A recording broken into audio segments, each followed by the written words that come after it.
कार्तिक माह के शुक्ल पक्ष की एकादशी को देवउठनी एकादशी, देवोत्थान एकादशी, देवउठनी ग्यारस, प्रबोधिनी एकादशी आदि नामों से जाना जाता है। इस दिन श्रीहरि विष्णु निद्रा से जागते हैं। यहाँ पढ़े पौराणिक कथा। एक राजा के राज्य में सभी लोग एकादशी का व्रत रखते थे। प्रजा तथा नौकर चाकरों से लेकर पशुओं तक को एकादशी के दिन अन्न नहीं दिया जाता था।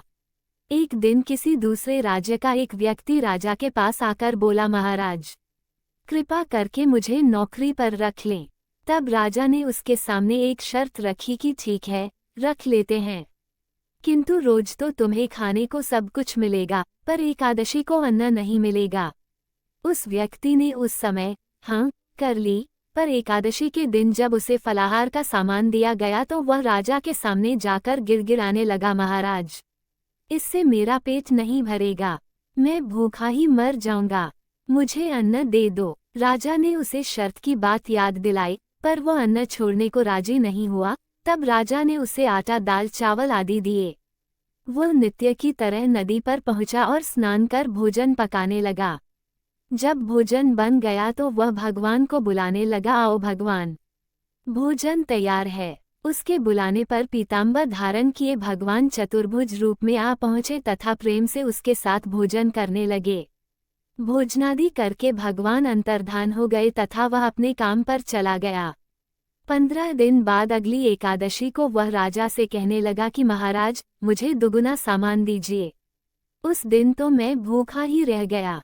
राजा ने कारण पूछा तो उसने बताया कि हमारे साथ भगवान भी खाते हैं, इसलिए हम दोनों के लिए ये सामान पूरा नहीं होता। ये सुनकर राजा को बड़ा आश्चर्य हुआ। वह बोला, मैं नहीं मान सकता कि भगवान तुम्हारे साथ खाते हैं। मैं तो इतना व्रत रखता हूँ, पूजा करता हूँ, पर भगवान ने मुझे कभी दर्शन नहीं दिए। राजा की बात सुनकर वह बोला, महाराज, यदि विश्वास न हो तो साथ चलकर देख लें। राजा एक पेड़ के पीछे छिपकर बैठ गया। उस व्यक्ति ने भोजन बनाया तथा भगवान को शाम तक पुकारता रहा, परंतु भगवान न आए। अंत में उसने कहा, हे भगवान, यदि आप नहीं आए तो मैं नदी में कूदकर प्राण त्याग दूंगा। लेकिन भगवान नहीं आए। तब वह प्राण त्यागने के उद्देश्य से नदी की तरफ बढ़ा। प्राण त्यागने का उसका दृढ़ इरादा जान शीघ्र ही भगवान ने प्रकट होकर उसे रोक लिया और साथ बैठकर भोजन करने लगे। खा पीकर वे उसे अपने विमान में बिठाकर अपने धाम ले गए। ये देख राजा ने सोचा कि व्रत उपवास से तब तक कोई फायदा नहीं होता जब तक मन शुद्ध न हो। इससे राजा को ज्ञान मिला।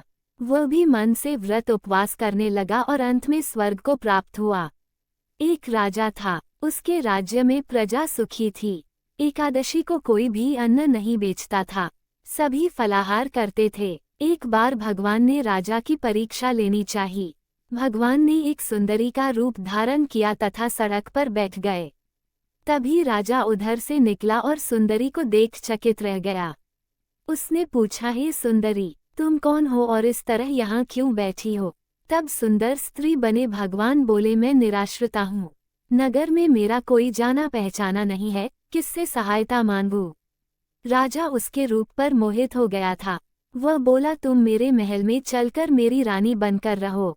सुंदरी बोली, मैं तुम्हारी बात मानूंगी, पर तुम्हें राज्य का अधिकार मुझे सौंपना होगा। राज्य पर मेरा पूर्ण अधिकार होगा। मैं जो भी बनाऊंगी तुम्हें खाना होगा। राजा उसके रूप पर मोहित था, अतः उसने उसकी सभी शर्तें स्वीकार कर लीं। अगले दिन एकादशी थी। रानी ने हुक्म दिया कि बाजारों में अन्य दिनों की तरह अन्न बेचा जाए। उसने घर में मांस, मछली आदि पकवाए तथा परोसकर राजा से खाने के लिए कहा। ये देखकर राजा बोला, रानी, आज एकादशी है, मैं तो केवल फलाहार ही करूंगा। तब रानी ने शर्त की याद दिलाई और बोली, या तो खाना खाओ, नहीं तो मैं बड़े राजकुमार का सिर काट लूंगी। राजा ने अपनी स्थिति बड़ी रानी से कही तो बड़ी रानी बोली, महाराज, धर्म न छोड़ें, बड़े राजकुमार का सिर दे दें। पुत्र तो फिर मिल जाएगा, पर धर्म नहीं मिलेगा। इसी दौरान बड़ा राजकुमार खेल कर आ गया। माँ की आंखों में आंसू देखकर वह रोने का कारण पूछने लगा तो माँ ने उसे सारी वस्तुस्थिति बता दी। तब वह बोला, मैं सिर देने के लिए तैयार हूँ। पिताजी के धर्म की रक्षा होगी, जरूर होगी।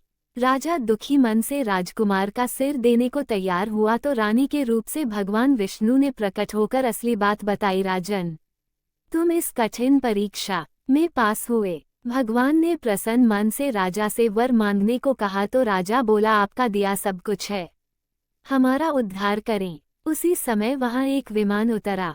राजा ने अपना राज्य पुत्र को सौंप दिया और विमान में बैठकर परम धाम को चला गया।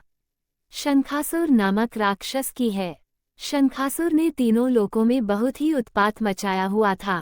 तब सभी देवताओं के आग्रह करने पर भगवान विष्णु ने उस राक्षस से युद्ध किया और यह युद्ध कई वर्षों तक चला। युद्ध में वह असुर मारा गया और इसके बाद भगवान विष्णु विश्राम करने चले गए। कार्तिक शुक्ल एकादशी के दिन भगवान विष्णु की निद्रा टूटी थी और सभी देवताओं ने भगवान विष्णु की पूजा की थी। शिव महापुराण के अनुसार पौराणिक समय में दैत्यों का राजा दंभ हुआ करता था। वह बहुत बड़ा विष्णु भक्त था। कई सालों तक उसके यहाँ संतान नहीं होने के कारण उसने शुक्राचार्य को अपना गुरु बनाकर उनसे श्री कृष्ण मंत्र प्राप्त किया। यह मंत्र प्राप्त करके उसने पुष्कर सरोवर में घोर तपस्या की। भगवान विष्णु उसकी तपस्या से प्रसन्न हुए और उसे संतान प्राप्ति का वरदान दे दिया। भगवान विष्णु के वरदान से राजा दंभ के यहाँ एक पुत्र में जन्म लिया। इस पुत्र का नाम शंखचूड़ रखा गया। बड़ा होकर शंखचूड़ ने ब्रह्मा जी को प्रसन्न करने के लिए पुष्कर में घोर तपस्या की। उसकी तपस्या से प्रसन्न होकर ब्रह्मा जी ने उसे वरदान मांगने को कहा। तब शंखचूड़ ने वरदान मांगा कि वह हमेशा अजर अमर रहे व कोई भी देवता उसे नहीं मार पाए। ब्रह्मा जी ने उसे यह वरदान दे दिया और कहा कि वह बदरीवन जाकर धर्मध्वज की पुत्री तुलसी जो तपस्या कर रही है उससे विवाह कर लें। शंखचूड़ ने वैसा ही किया और तुलसी के साथ विवाह के बाद सुखपूर्वक रहने लगा। उसने अपने बल से देवताओं, असुरों, दानवों, राक्षसों, गंधर्वों, नागों, किन्नरों, मनुष्यों तथा त्रिलोकी के सभी प्राणियों पर विजय प्राप्त कर ली। वह भगवान श्री कृष्ण का परम भक्त था। शंखचूड़ के अत्याचारों से सभी देवता परेशान होकर ब्रह्मा जी के पास गए और ब्रह्मा जी उन्हें भगवान विष्णु के पास ले गए। भगवान विष्णु ने कहा कि शंखचूड़ की मृत्यु भगवान शिव के त्रिशूल से ही होगी, अतः आप उनके पास जाएं। भगवान शिव ने चित्ररथ नामक गण को अपना दूत बनाकर शंखचूड़ के पास भेजा।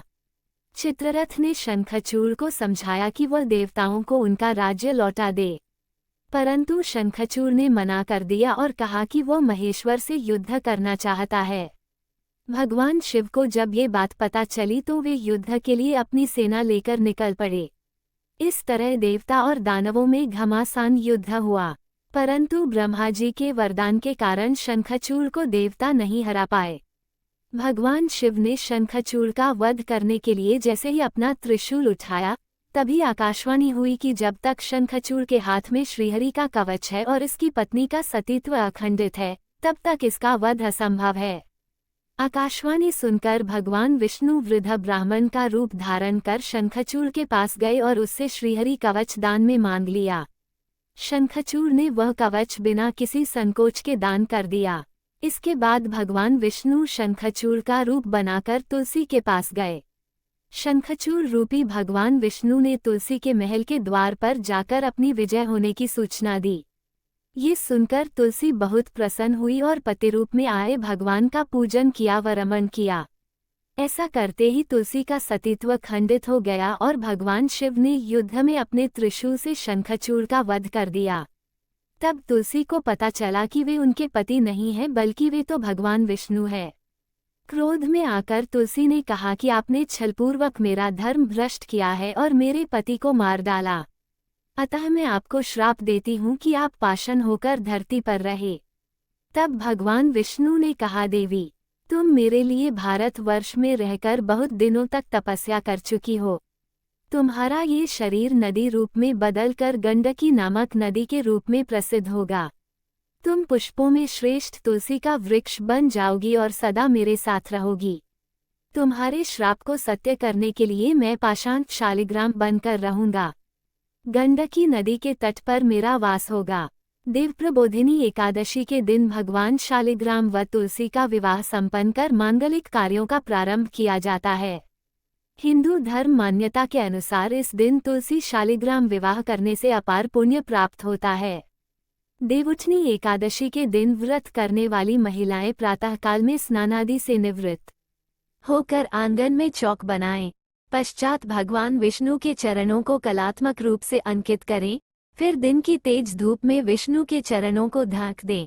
देवउठनी एकादशी को रात्रि के समय सुभाषित स्तोत्र पाठ, भगवत कथा और पुराणादि का श्रवण और भजन आदि का गायन करें।